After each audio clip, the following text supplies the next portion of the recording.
ọkọ mi ló wà níbi gbogbo dúkìá tí a ní àmọ́ mi ò rí rò. Kẹ́mi Fajana, ìyàwó tó bá ọkọ rẹ̀ dá owó pọ̀, ṣàlàyé. Kínní yìí tèmi ni, ó yàtọ̀ sí kínní yìí tí gbogbo wa ni. Èyí ni ìgbàgbọ́ pé èèyàn, pàápàá tó bá di ọ̀rọ̀ dúkìá.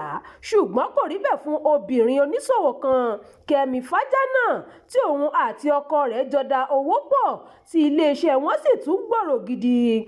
Nínú ìfọ̀rọ̀wérọ̀ tó ṣe pẹ̀lú àwọn akọ̀ròyìn ni Kẹ́mi Fajana ti ṣàlàyé pé bí dúkìá tí òun àti ọkọ òun ní ti ṣe pọ̀ tó, kò sí ọ̀kan ṣoṣo nínú rẹ̀ tó ní orúkọ òun nínú, bí kò ṣe orúkọ ọkọ òun.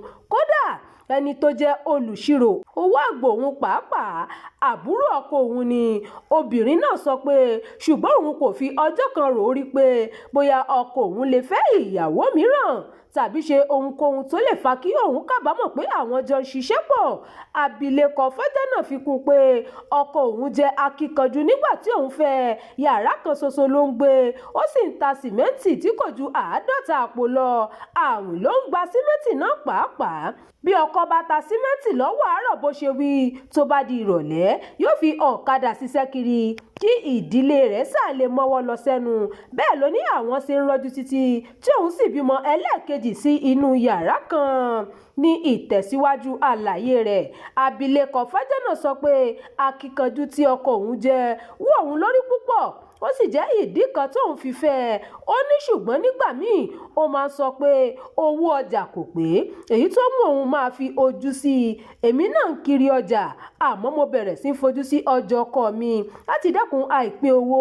Ìyẹn jẹ́ kó máa rí ààyè láti tún ṣe ọ̀kadà lọ kiri pàápàá. Ó sì ń polówó fún àwọn èèyàn pé òun ta símẹ́ǹtì àti irin. Bí ọjà yẹn ṣe bẹ̀rẹ̀ sí ń gbòòrò nìyẹn.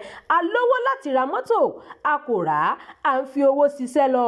Obìnrin yìí sọ pé nígbà tí òun yóò fi bímọ kẹta, àwọn ti tuwó jọ kọ́ ilé, àmọ́ bí gbogbo dúkìá náà ṣe pọ̀ tó, kò sí èyí tí orúkọ òun wà nínú rẹ̀ rárá. Ìyá mi gbọ́rọ̀ sí bàbá mi lẹ́nu ni èmi náà ṣe ní ìtẹ́lọ́rùn pẹ̀lú ọkọ mi. Gbogbo ohun tí a ní pátá orúkọ ọkọ mi ni. Ẹ kò lè rí ọ̀kan tí Kẹ́mi Fajana wà níbẹ̀, ṣùgbọ́n mi ò tiẹ̀ rí rò pé bóyá o lè fẹ́ ìyàwó mi tàbí ohun tó jọ.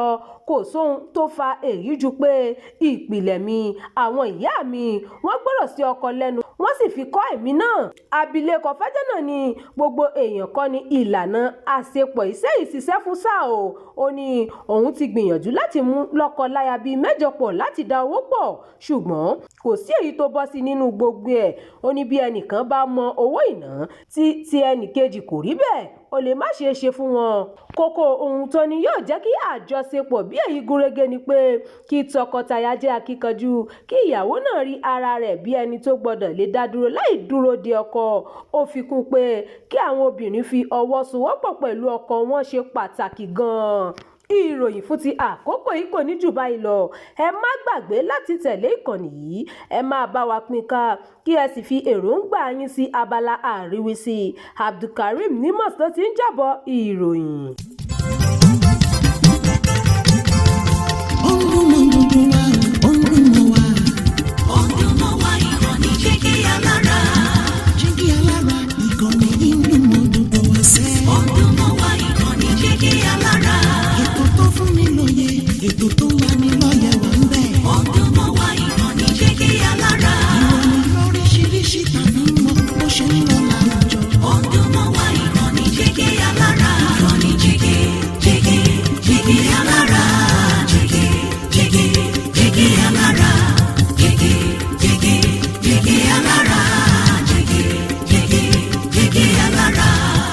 Ìkànnì Jígí Alára 24, bàbá gbogbo.